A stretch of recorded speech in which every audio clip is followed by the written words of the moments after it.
So ಕೇರಳದಲ್ಲಿ ತಲೆಸೀಮಿಯಾ ಪ್ರಕರಣಗಳು ಹೆಚ್ಚಾಗಿದೆ. ರೈಟ್. ಓಕೆ, ನೋಡ್ರಿ, ಇದದು ಯಾವಾಗಲೂ ಅಷ್ಟೇ ಸಾಮಾನ್ಯವಾಗಿ ನೀವು ಪ್ರೀವಿಯಸ್ ಇಯರ್ ಕ್ವಶನ್ ಪೇಪರ್ಸ್ ತೆಗೆದ್ರೆ ಈದರ್ ಸಿಕ್ಕಲ್ ಸೆಲ್ ಅನಿಮಿಯಾ ಅಥವಾ ತಲೆಸೇಮಿಯಾ ಇವೆರಡರಿಗೊಂದು ಕ್ವಶನ್ ಇರ್ತಾವೆ. ಸಿಕ್ಕಲ್ ಸೆಲ್ ಅನಿಮಿಯಾ ಮತ್ತು ತಲೆಸೇಮಿಯಾ. ಓಕೆ, ನಾನು ನಿಮಗೆ ಒಂದು ವರ್ಡ್ ಯೂಸ್ ಮಾಡ್ತೇನೆ. ಭಾರತದಲ್ಲಿ ಸಾಮಾನ್ಯವಾಗಿ ಕಂಡುಬರುವ ಜೆನೆಟಿಕ್ ಬ್ಲಡ್ ಡಿಸಾರ್ಡರ್ಸ್ ಯಾವ್ದ್ಯಾವ್ದು? ಮೂರಿದವು. ಓಕೆ, ಜೆನೆಟಿಕ್ ಬ್ಲಡ್ ಡಿಸಾರ್ಡರ್ಸ್ ಅಂದ್ರೆ ಅನುವಂಶೀಯವಾಗಿ ಹರಿದು ಬರುವ ರಕ್ತದ ಕಾಯಿಲೆ. ಅಂದ್ರೆ ತಾತನಿಂದ ಅಪ್ಪಂಗೆ ಬರುತ್ತೆ, ಅಪ್ಪನಿಂದ ಮಗಂಗೆ ಬರುತ್ತೆ, ಮಗನಿಂದ ಮೊಮ್ಮಗಂಗೆ ಬರುತ್ತೆ. I am speaking about genetic blood disorder, ಅನುವಂಶೀಯವಾಗಿ ಹರಿದು ಬರುವ ರಕ್ತದ ಕಾಯಿಲೆ. ಮೂರು ಸಾಮಾನ್ಯವಾಗಿ ಕಂಡುಬರುತ್ತೆ. ಒಂದು ಸಿಕ್ಕಲ್ ಸೆಲ್ ಅನಿಮಿಯಾ, ಹೆಚ್ಚು ಬುಡಕಟ್ಟು ಜನಗಳಲ್ಲಿ ಕಂಡು ಬರುತ್ತೆ.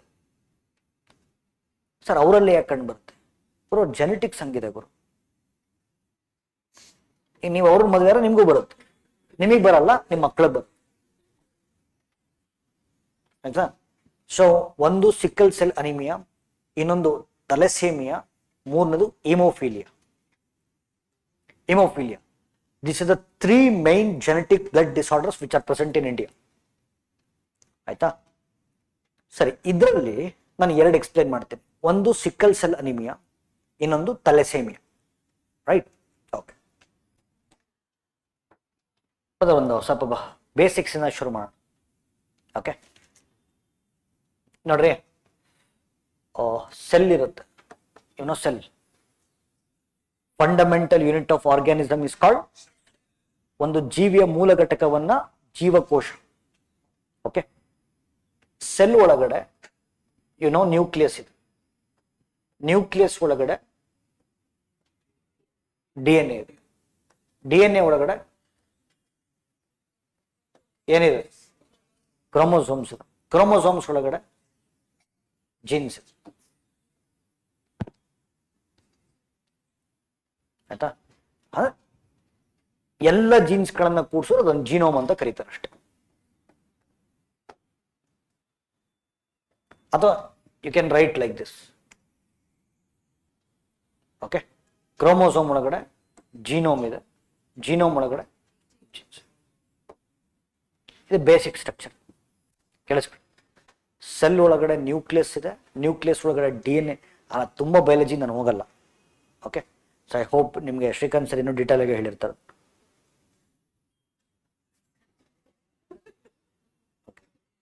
ಆಬ್ವಿಯಸ್ಲಿ ಅವರು is field expert, MS in genetics ಅವರು. ಅದರಲ್ಲೂ ಈ ಚಾಪ್ಟರ್ಸ್ ಅವ್ರು ತುಂಬ ಡೀಟೇಲ್ ಆಗಿ ಹೇಳಿರ್ತಾರೆ. ಓಕೆ, ಬಯಾಲಜಿ ಓದೋದು ಹೆಂಗೆ ಅಂತ ಹೇಳಿರ್ತಾರೆ.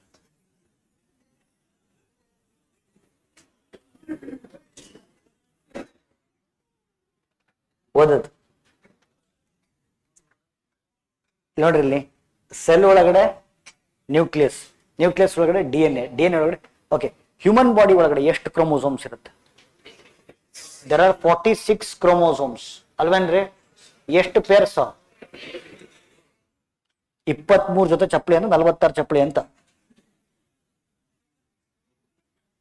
ಓಕೆ, ಕ್ರೋಮೋಸೋಮ್ ಒಳಗೆ. ಓಕೆ, ಈಗ set of genes arranged in a sequence, set of genes arranged in a sequence is called as genome.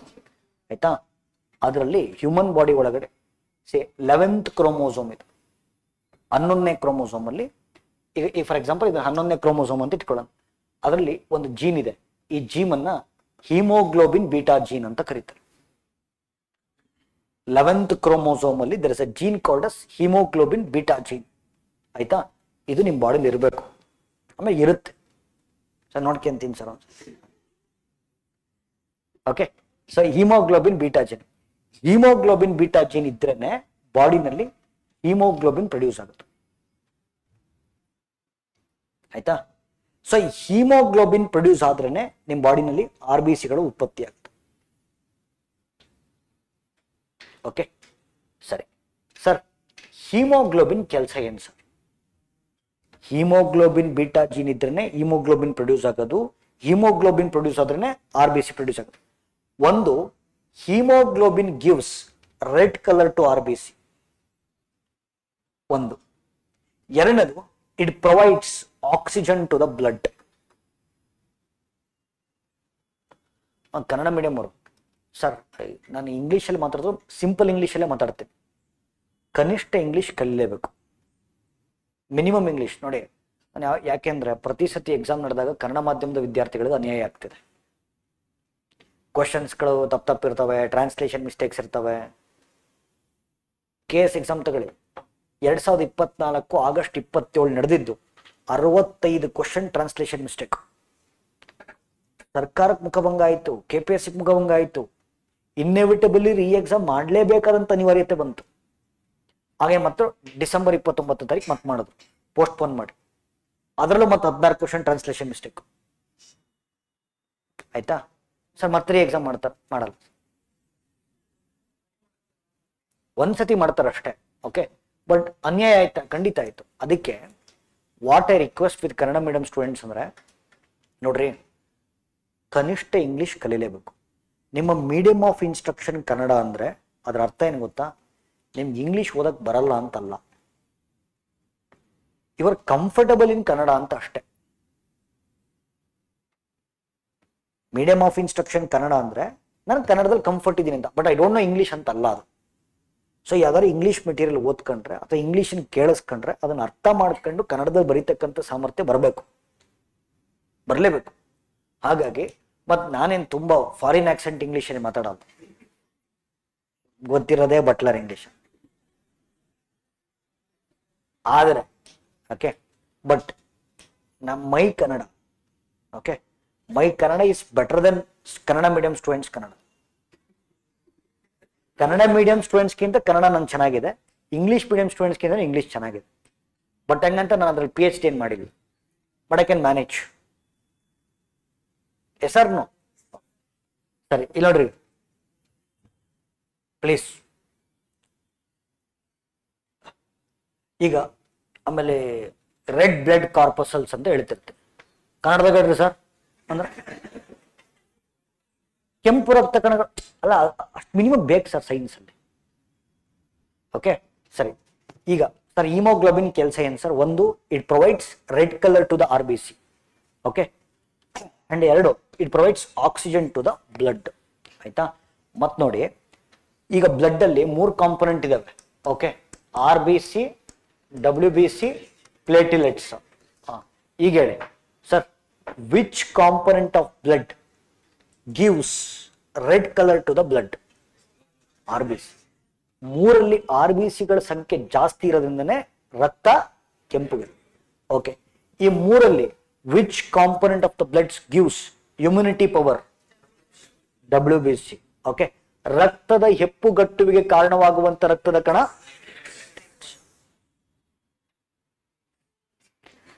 ಆಮೇಲೆ ಯಾವ್ದೋ ಒಂದು ಗಾಯ ಆಗಿರುತ್ತೆ, ಅದನ್ನ ಕಿತ್ಕೊಂಬಂದು ಪ್ಲೇಟಿಲೆಟ್ಸ್ ಅಂತ ತೋರ್ಸಂಗಿಲ್ಲ. ವಿಚಿತ್ರ ಆಗಿರೋ ಹುಡುಗಿರಿದ್ದಾರೆ.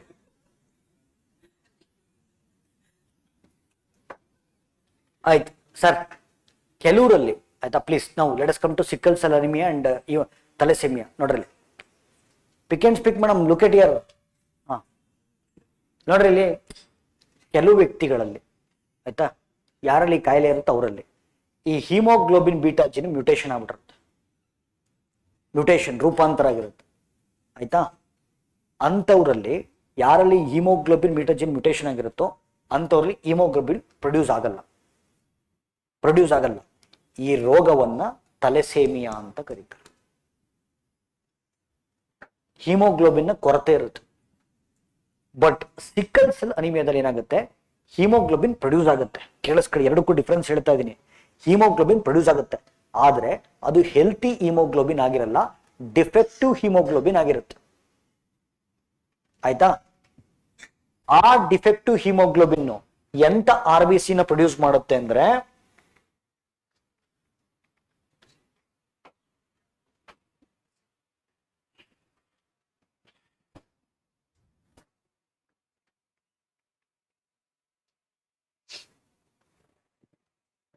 ನೋಡಿ ಈಗ ನಮ್ಮಲ್ಲಿ ಮತ್ತೆ ನಿಮ್ಮಲ್ಲಿ ನೋಡಿ.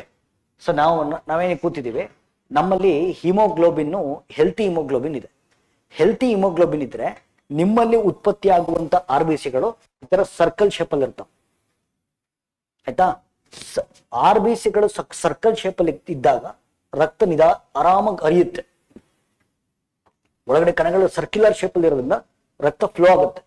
ಆದ್ರೆ sir, haemoglobin beta gene mutation ಆಗಿದೆ, ಡಿಫೆಕ್ಟಿವ್ ಹಿಮೋಗ್ಲೋಬಿನ್ ಪ್ರೊಡ್ಯೂಸ್ ಆಗಿದೆ. Defective haemoglobin circular shaped R B ಸಿಗಳನ್ನ ಪ್ರೊಡ್ಯೂಸ್ ಮಾಡಲ್ಲ, ಸಿಕ್ಕಲ್ ಶೇಪ್ಡ್ ಆರ್ ಬಿ ಸಿಗಳನ್ನ ಪ್ರೊಡ್ಯೂಸ್ ಮಾಡ್ತವೆ. ಸಿಕ್ಕಲ್ ಶೇಪ್ಡ್ ಈ ತರ ಆರ್ ಬಿ ಸಿಗಳು ಪ್ರೊಡ್ಯೂಸ್ ಆಗ್ಬಿಟ್ರೆ ರಕ್ತ ಸರಾಗವಾಗಿ ಹರಿಯಲ್ಲ, ಅಲ್ಲಿ ರಕ್ತನಾಳಗಳಲ್ಲಿ ಕಟ್ಕೊಂಡ್ಬಿಡ್ತಾವ. ರಕ್ತನಾಳಗಳು ಕಟ್ಕೊಂಡ್ರೆ ಹಾರ್ಟ್ ಅಟ್ಯಾಕ್ ಆಗುತ್ತೆ.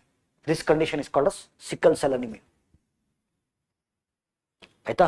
This condition is called as sickle cell anaemia. Okay, but ತಲೆಸೇಮಿಯಾದಲ್ಲಿ ಏನಾಗುತ್ತೆ ಸರ್ ನೋಡಿ, ತಲೆಸೇಮಿಯಾದಲ್ಲಿ ನಮ್ಮಲ್ಲಿ ಹಿಮೋಗ್ಲೋಬಿನ್ ಜಾಸ್ತಿ ಇರ್ತವೆ. ಹಿಮೋಗ್ಲೋಬಿನ್ ಜಾಸ್ತಿ ಇದ್ರೆ ಆರ್ ಬಿ ಸಿ ಜಾಸ್ತಿ ಇರುತ್ತೆ. ಬಟ್ ತಲೆಸೇಮಿಯಾ ರೋಗದಲ್ಲಿ ಹಿಮೋಗ್ಲೋಬಿನ್ ಕಮ್ಮಿ ಆಗುತ್ತೆ, ಅದರಿಂದ ಆರ್ ಬಿ ಸಿಗಳು ಕಮ್ಮಿ ಅಂತ. Lack of R B Cs ಇರುತ್ತೆ. ಎರಡಕ್ಕೂ ವ್ಯತ್ಯಾಸ ಅರ್ಥ ಆಯ್ತಾ ಇಲ್ಲ? Yes or no? ಆಯ್ತು. ಆಮೇಲೆ ಈ ತರ ಜೀನ್ ಇದ್ರೆ ಅದು ಮಕ್ಳಿಗೆ ಪಾಸ್ ಆಗುತ್ತೆ, ಅವ್ರ ಮಕ್ಳಿಗೆ ಪಾಸ್ ಆಗುತ್ತೆ. ಹಾಗಾಗಿ ಇದನ್ನ ಜೆನೆಟಿಕ್ ಬ್ಲಡ್ ಡಿಸಾರ್ಡರ್ಸ್ ಅಂತ ಕರೀತಾರೆ.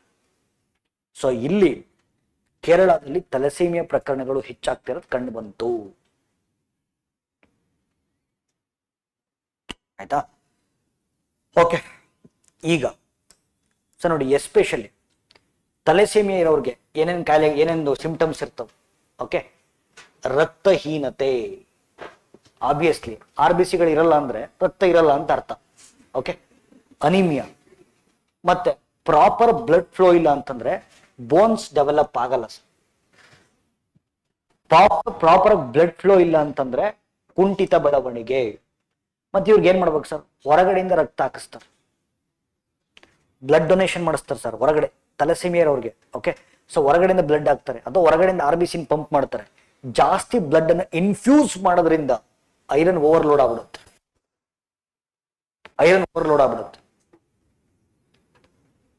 ಕುಂಠಿತ ಬೆಳವಣಿಗೆ ಅಂದ್ರೆ ತೂಕನೂ ಕಡಿಮೆ ಆಗಿರುತ್ತೆ. ಓಕೆ, ಬ್ಲಡ್ ಡೆಫಿಸಿಟ್ ಇರೋದ್ರಿಂದ ಲಿವರು, ಸ್ಪ್ಲೀನು ಇವೆಲ್ಲ ಊದ್ಕೊಂಡಿರ್ತಾವ. ಓಕೆ, ಚರ್ಮ ಹಳದಿಗೆ ಬರುತ್ತೆ. ಅಂಡ್ ಓಕೆ, ಭಾರತವನ್ನ ತಲೆಸೇಮಿಯಾ ರೋಗದ ರಾಜಧಾನಿ ಅಂತ ಕರೀತಾರೆ. ಏನು ಮಾಡಕ? ಆಯ್ತಾ ಸರ್? ಈಗ ನಾನು 3 ಕಾಯಿಲೆ ಹೇಳಿದೆ ನಿಮ್ಗೆ. ಆಯ್ತಾ? ಪ್ಲೀಸ್, ಒಂದು ಸಿಕ್ಕಲ್ ಸೆಲ್ ಅನಿಮಿಯಾ, ಎರಡನೇದು ತಲೆಸೇಮಿಯಾ, ಮೂರನೇದು ಹಿಮೋಫಿಲಿಯಾ. ಓಕೆ, ಈ 3 ಜೆನೆಟಿಕ್ ಬ್ಲಡ್ ಡಿಸಾರ್ಡರ್ಸ್ ಅನ್ನ ಯಾರಿರುತ್ತೋ ಅಂತ ವ್ಯಕ್ತಿಗಳನ್ನ ಸರ್ ಪ್ಲೀಸ್ ಕೇಳಿಸ್ಕೊಳ್ಳಿ. Okay, rights of persons with disabilities act ಅಂತ ಇದೆ. ಅಂದ್ರೆ ವಿಕಲಾಂಗ ವ್ಯಕ್ತಿಗಳ ಹಕ್ಕುಗಳ ಕಾಯ್ದೆಯಲ್ಲಿ ಇವ್ರನ್ನ ಅಂಗವಿಕಲರು ಅಂತ ವರ್ಗೀಕರಣ ಮಾಡಲಾಗುತ್ತೆ. They are called as disabled. ವಿಕಲಾಂಗ ವ್ಯಕ್ತಿಗಳ ಹಕ್ಕುಗಳ ಕಾಯ್ದೆ ಅಂತ ಒಂದಿದೆ, rights of persons with disabilities act 2016. ಈ ಕಾಯ್ದೆ ಕೆಳಗಡೆ ಈ 3 ರೋಗದಿಂದ ಯಾರು ಬಳಲ್ತಾ ಇರ್ತಾರೆ, they are also called as disables. ಆಯ್ತಾ? ಸೊ ಇತ್ತೀಚೆಗೆ ಆರೋಗ್ಯ ಸಚಿವಾಲಯ ಮತ್ತೆ ಕೋಲ್ ಇಂಡಿಯಾ ಲಿಮಿಟೆಡ್ ಅಂತ ಒಂದು ಸಂಸ್ಥೆ. ಓಕೆ, ಕೋಲ್ ಇಂಡಿಯಾ ಲಿಮಿಟೆಡ್ ಇವರು ಒಂದು, ಪ್ಲೀಸ್ ಕೇಳಿಸ್ಕೊಳ್ಳಿ, ಯಾರು ಈ ರೋಗದಿಂದ ಬಳಲ್ತಾ ಇದಾರಲ್ಲ ಅವ್ರಿಗೆ ಟ್ರೀಟ್ಮೆಂಟ್ ತಗೊಳಕ್ಕೆ ಅಂತೇಳಿ 10 ಲಕ್ಷ ರೂಪಾಯಿ ಒಬ್ಬರಿಗೆ 10 ಲಕ್ಷ ರೂಪಾಯಿ ಹಣಕಾಸು ನೆರವನ್ನು ಕೊಡ್ತಾ ಇದ್ದಾರೆ. ಈ ಯೋಜನೆಯನ್ನು ತಲೆಸೇಮಿಯಾ ಬಾಲ್ ಸೇವಾ ಯೋಜನಾ ಅಂತ ಕರೀತೀವಿ. ತಲೆಸೇಮಿಯಾ ಬಾಲ್ ಸೇವಾ ಯೋಜನಾ, ರೈಟ್?